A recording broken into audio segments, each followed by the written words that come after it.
Hey everyone! Since publishing my long video on Russian literature, a small bunch of idiots complained about me making a video about Russian literature at the time when the country is at war. My response is that precisely the time to understand the country's literature because it reveals deeper truths about the country. It's not the time to keep your head in the sand, it's time you learn the country and its literature is a perfect window. My second reason is that literature lets you have a bigger perspective, a long-term view of the country and its culture. Countries go to war, make peace, become friends, then enemy, and the cycle continues. Politics tend to be short-term, while literature gives you a long-term perspective. Now, my third reason for talking about Russian literature has nothing to do with the current geopolitical conflict. Russian literature is extremely profound and revealing, exposing the human condition. The video mainly focused on the 19th century literature, and the reason these authors and their works have persisted for such a long time is because they speak to us. They tell us the truth about our existence. So Russian literature is far more universal than a lot of these idiots with keyboard can comprehend. So if you reject a country's profound literature because the country is at war right now, you are an emotional idiot, my friend. You need to watch less TV news coverage and start reading literature. The media keeps you outraged while literature makes you understand the bigger picture. I think if you watch the video fully, you wouldn't make idiotic comments. Instead, you come out with a fresh perspective about the nature of this world and the human condition, because none of these Russian giants justified any war or human suffering. Instead, they shed light into why these things happen and how to prevent them.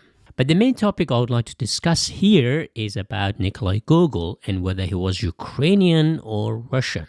So let me chime in. Later, I'll try to read a few passages from Gogol's works about his views or half-views on Ukraine as well as Russia. First thing first, my video's thumbnail reads, "Russian literature is insane." Well, it is. And that's not the problem. Its title reads the incredible works of 8 Russian giants.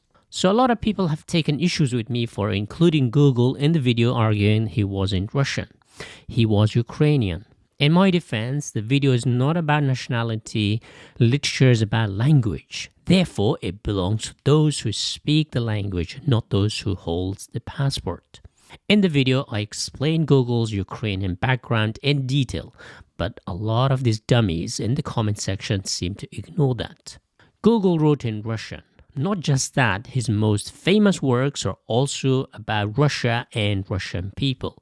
To make my case even stronger, Gogol, while ethnically Ukrainian, didn't have a Ukrainian passport at the time. He was a citizen of the Russian Empire. Now, some might take issue with the Russian imperial conquest of Ukraine, but that's a different topic. Ukraine has been an independent state since 1991 after the fall of the USSR. But the topic of a writer's language, nationality, and ethnicity is not as clear-cut as I would like it to be. Was Gogol Russian or Ukrainian?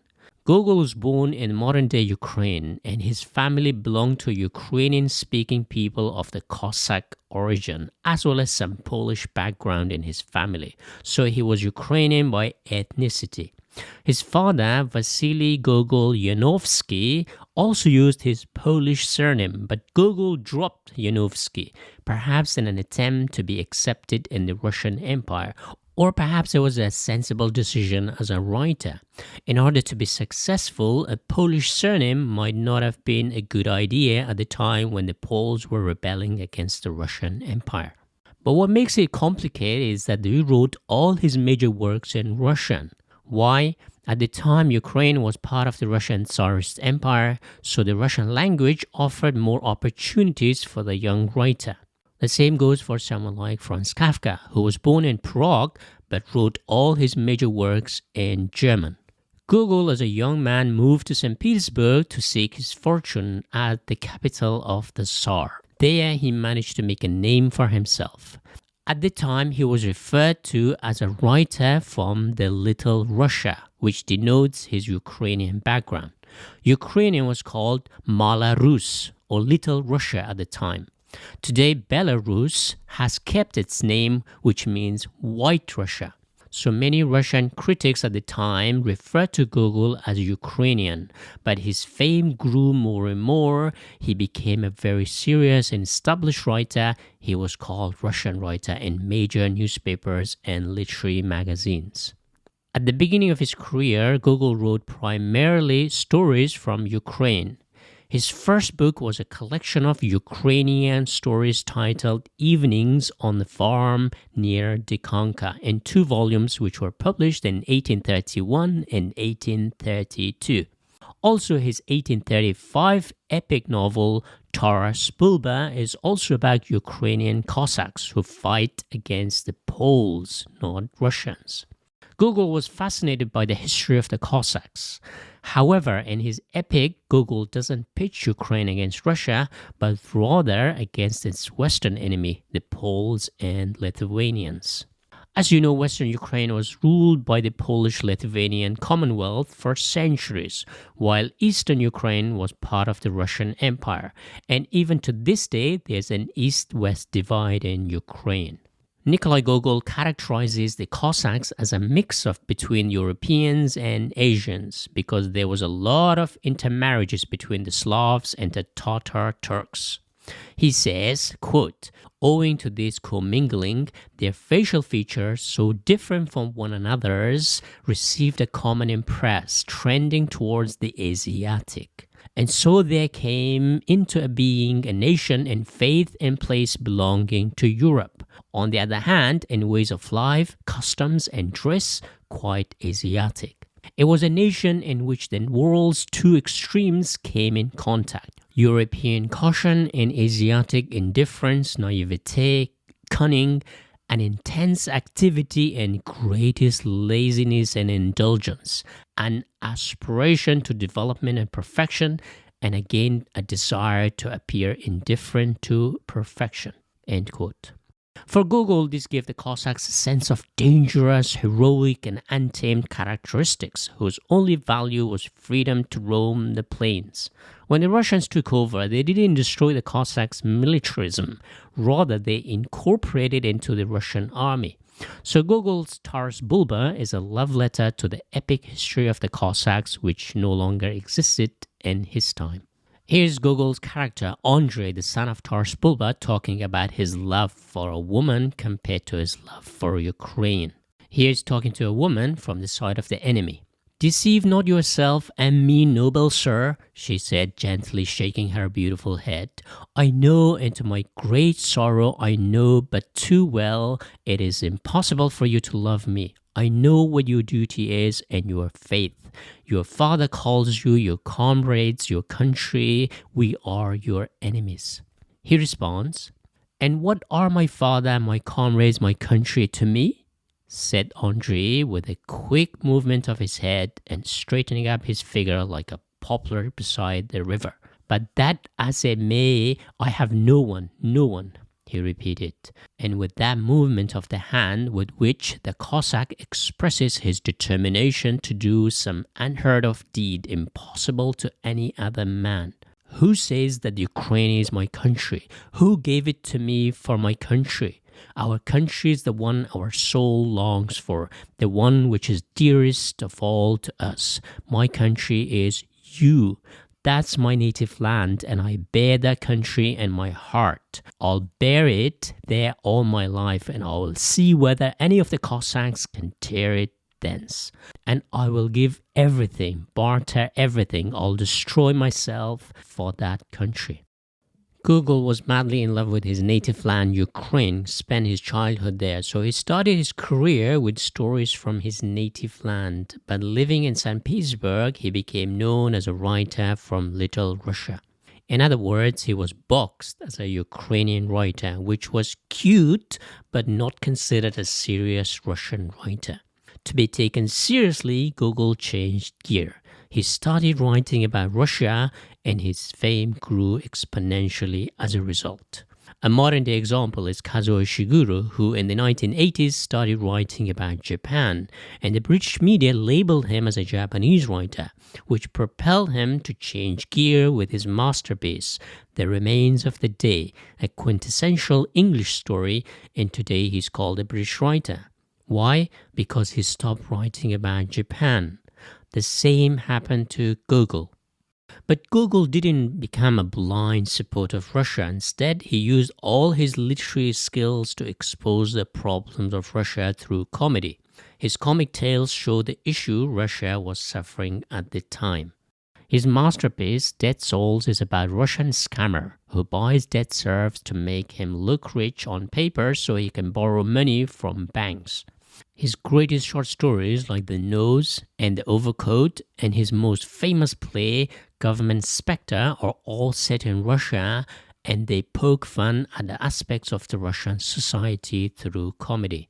In these tales, Gogol pokes fun at Russians and the empire, which made him unique and popular at the time. He was an outsider who saw what was wrong with the Russian society at the time.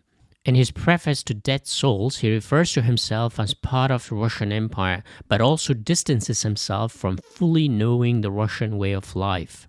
Of course, with the publication of Dead Souls, he became a sensation in Russia, and everyone claimed him as a true Russian writer. Here, Gogol talks about his protagonist, Chichikov. Quote, "Him I have taken as a type to show forth the vices and the failings rather than the merits and the virtues of the commonplace Russian individual, and the characters which revolve around him have also been selected for the purpose of demonstrating our national weaknesses and shortcomings." So here he says our national weaknesses and shortcomings, by which he means Russian, or at least the Russian Empire, which was his nationality at the time, which included Ukraine and many other countries at the time. Nikolai Gogol was also aware that to criticize Russia or the Russian character, he had to make it his own. Otherwise, he would be exposing himself to some attacks by Russian nationalists. So throughout the novel, Gogol doesn't separate himself from Russia. Here's a famous passage in which Gogol likens Russian march towards progress to the march of a troika, or a horse carriage drawn by 3 horses. Quote, "And you, Rus, do you not hurtle forward too like some spirited troika that none can catch? A trail of smoke marks your passage, the bridges rumble, everything falls back and is left behind. On seeing this miracle of God, the onlooker stops in his tracks. What is this? A bolt of lightning hurled from the heavens? And this terrifying onrush, what does it portend? And what unearthly power lies hidden in these unearthly steeds? And the steeds, what is steeds? What steeds? And are there whirlwinds caught in your manes? Is there some eager, sensitive ear burning in every fiber of your being? You hear the familiar song ring out from high above. In unison, you tense your bronze chests, and your hooves skimming the ground, you are transformed into toad elongated forms, flying through the air, and you hurtle forward, inspired by God. Rus, where are you racing? Give an answer. No answer comes. With a wondrous jingling, the carriage bells ring out, torn into shreds. The air rumbles and turns to wind. Everything on this earth flashes by as, with an oblique look, other peoples and empires step aside to let her fly past. Here Gogol talks about not only the Russian progress, but also expansion some 200 years ago. If anything, reading Gogol will tell you how little things have changed. Whether he was criticizing or praising is beside the point. For Gogol, Dead Souls was a perfect metaphor for progress for the sake of it. Chichikov, the main character of Dead Souls, was a scam artist, but he didn't see it that way because Russia was so big that you can be a respectable gentleman in one area, a crook in another. Here's another passage from Dead Souls where he talks about Russia from a somewhat outsider's perspective, perhaps a Ukrainian perspective. Quote, Rus, I see you from my wondrous, beautiful distance. I see you mired in poverty and mess, unwelcoming, and no arresting wonders of nature, crowned by further arresting wonders of art, to delight the eye or to startle. No cities with lofty, many-windowed palaces, clinging like moss to rocky crags, no picture trees and spreading ivy growing over houses lost in the roar and eternal spray of waterfalls. No need to crane back and look up at massive granite slabs towering high, immeasurably high above, no dark arches piled one above the other and choked with vines, ivy, and numberless millions of wild roses, through which eternal contours of radiant mountains might be glimpsed in the distance, soaring upward into the silvery skies above. Everything within you is open, desolate, and flat. Your squat towns barely protrude above the level of your wide plains, marking them like little dots, like specks. Here is nothing to entice and fascinate the onlooker's gaze. Yet whence this unfathomable, uncanny force that draws me to you? Why do my ears ring unceasingly when your dreary song that carries across your length and breadth from sea to sea? What is there in it? What is in it in that song? What is it that so beckons and sobs and tugs at the heart? What sounds are these that stings as they caress, that erupt into my soul and twine about my heart? Rus, what is it you want of me? What is the hidden, unfathomable bond that holds us fast? Why do you gaze like that? And why is it that everything in you has turned to look at me with eyes full of expectation?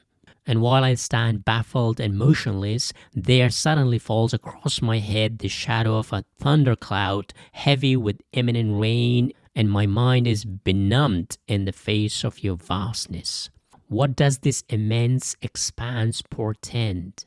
Is it not here in you that some boundless thought should be born, since you yourself are without end? Is it not here that the hero of the legend is to appear, where there is a space for him to unfurl his limbs and stride about? Menacing is the embrace in which your mighty expanse enfolds me. Terrible the force with which it strikes me to the very core, unnatural the power with which my eyes burn bright. Oh, what a glittering, wondrous distance, vaster than any there is on earth, Rus. As we can see, Gogol talks about Russia through his character Selifan, a peasant coach driver whose job was to travel the expanse of the country.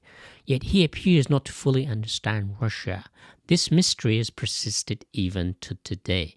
Even Gogol was fascinated with Russia, but shows how mysterious a country it is. Now, going back to the original question, Gogol's ethnic heritage was Ukrainian Cossack. That's why for some Ukrainians, calling him Russian is insulting.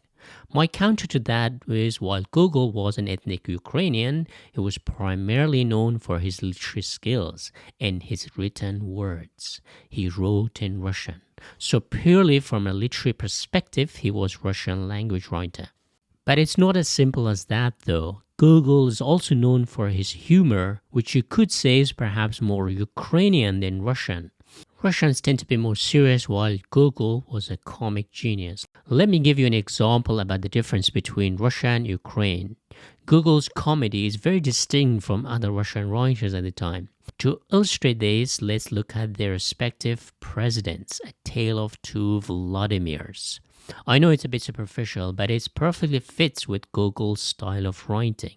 Vladimir Putin was an intelligence officer, while Vladimir Zelensky was an actor. Him becoming a president seems a story written by Gogol. Zelensky played a president on TV, and shortly after, he was elected the country's real president.